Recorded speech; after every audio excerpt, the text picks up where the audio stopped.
की पॉपुलैरिटी बहुत ज्यादा होती है एंड वो बहुत ज्यादा स्ट्रॉन्गेस्ट होते हैं, जिस वजह से वो बहुत सारे ट्रेंड्स के पास होते हैं, जिनमें से एक चाइज़ार्ड है। एंड ऑब्वियसली यार इसकी पॉपुलैरिटी बहुत ज्यादा है, जिस वजह से बहुत सारे ट्रेंड्स के पास पाया जाता है। एंड वो ऐसे वैसे ट्रेंड्स नहीं होते, वो बहुत ज्यादा स्ट्रॉन्ग ट्रेंड्स होते हैं। कुछ तो ऐश के राइवल्स है एंड कुछ तो इवन चैंपियंस भी है एंड इवन ऐश के पास भी है। तो हे गाइस, वेलकम बैक, स्वागत है आप सभी का एक और नई वीडियो में। तो हाँ गाइस, आज के वीडियो में मेरे पास ऐसे 4 स्ट्रॉन्गेस्ट चाइज़ार्ड ट्रेंड्स है जिनका हम कंपैरिजन करने वाले हैं, कौन है सबसे बेस्ट, कौन है सबसे स्ट्रॉन्गेस्ट, जो कि है रेड, अलान, लियोन एंड इवन ऐश भी है। तो बात करने से मेरा मतलब है कि यार हम इनके बारे में इन्फॉर्मेशन लेंगे कि यार ये ट्रेंड्स कैसे है, कितना ज्यादा स्ट्रॉन्ग इनका चाइज़ार्ड है एंड उनके चाइज़ार्ड के कुछ ऑसम बैटल्स के बारे में भी बात करेंगे। तो चलिए फिर जल्दी से स्टार्ट करते हैं अपने फर्स्ट ट्रेंड के साथ। उसका स्टार्ट करते हैं अलान और उसके चाइज़ार्ड से। अलान को उसका चाइज़ार्ड चारमेंडर के रूप में मिला था जब वो प्रोफेसर सिकामोर का असिस्टेंट था, और वहीं से अलान ने अपने चारमेंडर के साथ अपनी जर्नी स्टार्ट कर दी थी मेगा स्टोन को ढूंढने की। और अलान के जर्नी के दौरान ही चारमेंडर, चारमिलियन और चाइज़ार्ड में इवॉल्व हो गया था। कुछ देर बाद ही अलान को मेगा चाइज़ार्ड एक्स का मेगा स्टोन भी मिल जाता है और मेगा रिंग भी मिल जाती है। एंड भाई अब मैं अलान के चाइज़ार्ड के बारे में क्या ही बोलूं, आप लोगों को ऑलरेडी मालूम है कितना ज्यादा पावरफुल है। इसने ऐश की ग्रीनिंजा के बॉन्ड फॉर्म को भी हरा रखा है एंड इसने मेगा कार्चो, मेगा एप्सोल जैसे पोकेमॉन्स को भी हराया है एंड इसने मेगा रैकोवाज एंड 50% जायगार्ड को भी बहुत ही ज्यादा अच्छी टक्कर दी थी। इससे तो आप इसकी पावर जान ही चुके होंगे, इसने लेजेंडरी पोकेमॉन्स तक को टक्कर दे रखी है एनिमी में। एंड आगे हमें एक चीज भी नहीं भूलनी चाहिए कि यार ऐश का ग्रीनिंजा अपने बॉन्ड इवॉल्व फॉर्म में कोई लेजेंडरी से कम नहीं है एंड उसको भी इसने हरा रखा है। यार इसका एक नेगेटिव पॉइंट भी, at the end of the कालो सीजन ये बहुत ज्यादा वीक हो चुका था, जिस वजह से ऐश को अपने ग्रीनिंजा को छोड़ना पड़ा कालो सीजन के प्रोटेक्शन करने के लिए। और अलान का चाइज़ार्ड इतना ज्यादा वीक हो चुका था कि वो मेगा इवोल्यूशन भी अचीव नहीं कर पा रहा था। और वीक होने से पहले अलान का चाइज़ार्ड ने एक से एक बैटल लड़ी थी एंड अपने पावर को प्रूफ कर दिया था। तो बस इतना ही था अलान के चाइज़ार्ड के बारे में। आई होप आपको इसकी पावर समझ आ गई होगी। एंड यार वीडियो में आगे बढ़ने से पहले बोलना चाहूंगा, चैनल को प्लीज सब्सक्राइब कर देना एंड बेल नोटिफिकेशन पे क्लिक कर देना ताकि आपको ऐसी ऑसम कंटेंट मिलता रहे।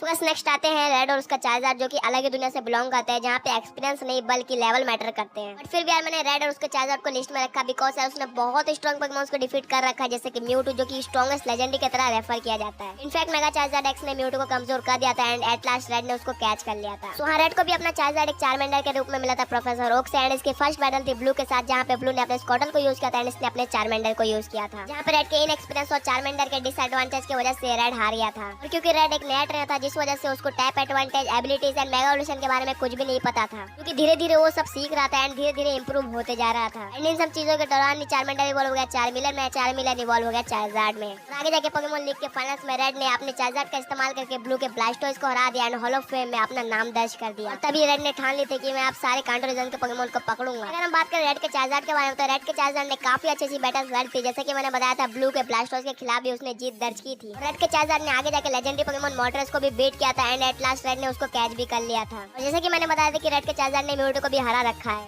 इनफैक्ट रेड के मेगा चाइज़ार्ड एक्स ने हरा था, क्योंकि चाइज़ार्ड को तो ऑलमोस्ट म्यूटू ने हरा ही दिया था एंड जब वो लेक में गिर जाता है तब वो इवॉल्व हो जाता है मेगा चाइज़ार्ड एक्स में। और मेगा चाइज़ार्ड एक्स में जाने के बाद उसके पास और भी ज्यादा पावर्स आ गई थी, जिस वजह से उसने म्यूटू को हरा दिया था। तो बस इतना था रेड के बारे में। आगे बढ़ते हैं लियोन की तरफ। तो अगर आप लोगों को नहीं पता कि लियोन कौन है, तो मैं बता दूं, लियोन गलाजन का चैंपियन है, जिसका सिग्नेचर पोकेमॉन चाइज़ार्ड है। तो लियोन का चाइज़ार्ड भी काफी ज्यादा स्ट्रॉन्ग है, जाजेंटामैक्स भी हो सकता है जाजेंटामैक्स चाइज़ार्ड में। और लियोन का चाइज़ार्ड को हमें सबसे पहले एनिमे में दिखाया गया था फ्लैश ऑफ द टाइटन्स नाम के एपिसोड में, जहाँ पे वो लैंस से बैटल कर रहा होता है एंड लास्ट में अपने चाइज़ार्ड को चुनता है। और लैंस का पोकेमॉन था रेड गैराडोस, जो कि काफी ज्यादा पावरफुल था एंड उसके पास टाइप एडवांटेज भी थी। लियोन और लैंस दोनों ने अपने पोकेमॉन को जाजेंटामैक्स किया था एंड दोनों ने बहुत अच्छी बैटल लड़ी थी, बट एट लास्ट जाजेंटामैक्स चाइज़ार्ड जीत गया था। एंड उसके नेक्स्ट एपिसोड में लियोन अपने चाइज़ार्ड को सेंड करता है ऐश से बैटल करने के लिए, जहाँ पे ऐश ने पिकाचू को इस्तेमाल किया था एंड लियोन ने चाइज़ार्ड को इस्तेमाल किया था। एंड ये बैटल भी काफी औसम चली थी, क्योंकि यार ऐश तो इतना जल्दी हार मानता नहीं, बट एट लास्ट चाइज़ार्ड जीत गया था। उसके बाद लियोन का चाइज़ार्ड का बैटल होता है रैयन के ड्यूरालिडोन के सामने, जहाँ पे उसने ड्यूरालिडोन को काफी अच्छी तरीके से हराया था जाजेंटामैक्स होने के बाद। चाइज़ार्ड ने जाजेंटामैक्स सेंटिस्कॉच को भी हराया था एंड उसके साथ साथ उसने लेजेंडरी पोकेमॉन इटरनेटस को भी काफी अच्छी टक्कर दी। तो बस इतना था लियोन के चाइज़ार्ड के बारे में। अब बात करते हैं ऐश के चाइज़ार्ड के बारे में।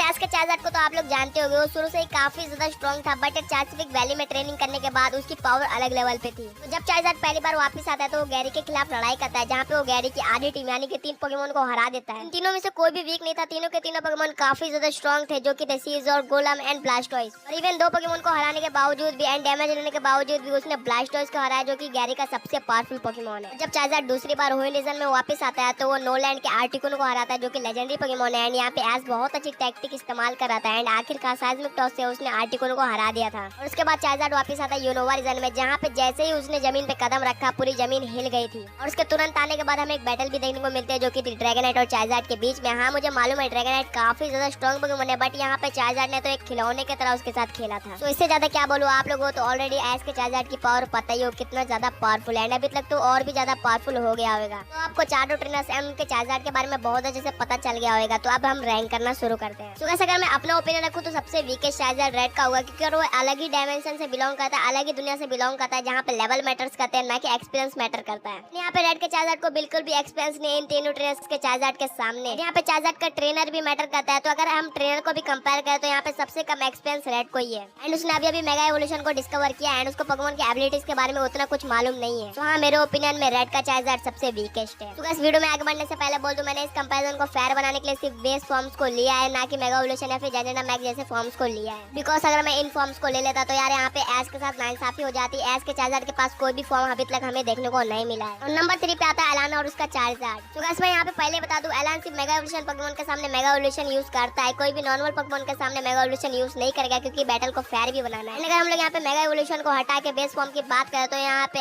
ऐश और लियोन का चार्जर काफी ज्यादा स्ट्रॉन्गेस्ट है एज कम्पेयर टू एलान। क्योंकि गाइस जैसे कि मैंने बताया कालो सीजन के एंड में वो बहुत ज्यादा वीक हो चुका था एंड मेगा एवोल्यूशन को भी अचीव नहीं कर पा रहा था। एंड कैसे अगर बेस फॉर्म में भी बैटल हो जाए तो मेरे ख्याल से एलान का चार्जर नहीं जीत पाएगा लियोन और ऐश के चार्जर से। तो हाँ मेरे ओपिनियन में एलान का चार्जर नंबर 3 के लिए परफेक्ट है। तो अब बढ़ते हैं नंबर 2 की तरफ। तो ये मेरे लिए बहुत ज्यादा टफ था, बट नंबर 2 पे आता है लियोन का चार्जर। तो सीधी सिंपल सी बात है कि ऐश का चार्जर ज्यादा स्ट्रॉन्ग है, लियोन का चार्जर है थोड़ा सा ज्यादा स्ट्रॉन्ग होगा, बट इतना भी स्ट्रॉन्ग नहीं है कि यार एकदम आसानी से हरा दे। अच्छी खासी टक्कर तो हो ही सकती है। एंड ये बात भी अलग है कि लियोन का चार्जर भी काफी ज्यादा स्ट्रॉन्ग है, उसने काफी अच्छे अपोनेंट्स को हरा रखा है। बट यहाँ पे हमें लियोन के चार्जर की फुल पोटेंशियल देखने को नहीं मिली एंड कितना ज्यादा स्ट्रॉन्ग है वो भी हमें पता नहीं चला, क्योंकि उसकी अपीयरेंस उतनी ज्यादा हुई नहीं है। कुछ अपीयरेंस हुए जहाँ पे उसने काफी अच्छा परफॉर्म किया है एंड यहाँ पे वो इटरनेमैक्स इटरनेटस से भी काफी आसानी से हार गया था। हाँ इटरनेमैक्स इटरनेटस भी बहुत ज्यादा स्ट्रॉन्ग पोकेमॉन है, बट एस के चार्जर ने तो ऑलरेडी लेजेंडरीज को बीट कर रखा है। तो यहाँ पे हम कैसे कह सकते हैं कि लियोन का चार्जर ज्यादा स्ट्रॉन्ग है एस के चार्जर से, क्योंकि लियोन के चार्जर ने अभी तक लेजेंडरीज को बीट नहीं किया है। तो हाँ कैसे सबसे ज्यादा स्ट्रॉन्ग चार्जर एश का ये मेरे ओपिनियन है, क्योंकि एश के चार्जर के पास बहुत ज्यादा बैटिंग एक्सपीरियंस है, उसने लेजेंडरी पोकेमॉन्स को भी बीट कर रखा है एंड चार्जर वैली में सबसे स्ट्रॉन्गेस्ट चार्जर होते हैं जिनके साथ उसने ट्रेनिंग की एंड लड़ाई भी की है। एंड गाइस मेरे ओपिनियन में तो मेरे को कोई भी डाउट नहीं कि एश का चार्जर सबसे ज्यादा बेस्ट है। एंड यहाँ पे कोई डाउट नहीं कि एश का चार्जर भी मेगा एवोल्यूशन या फिर जेनेटा मैक्स फॉर्म को अचीव कर सकता है, बिकॉज जब ये सब फॉर्म इंट्रोड्यूस करवाए गए थे उसके बाद से हमें एश का चार्जर देखने को नहीं मिला है। So guys at last conclusion की बात करें तो सबसे ज्यादा स्ट्रॉन्ग एश का चार्जर है इन चारों चार्जर में से। अगर मेगा एवोल्यूशन या फिर जेनेटा मैक्स भी मिला तो भी सबसे ज्यादा स्ट्रॉन्ग है एंड बेस फॉर्म में भी सबसे ज्यादा स्ट्रॉन्ग है। तो बस आज के वीडियो में इतना ही था। तो चैनल पे ना तो सब्सक्राइब करके बेल नोटिफिकेशन को ऑल पे करके जरूर दबाना एंड इस वीडियो को जरूर से एक लाइक कर देना। मिलूंगा इसी कंटेंट के साथ, तब तक के लिए पीस आउट।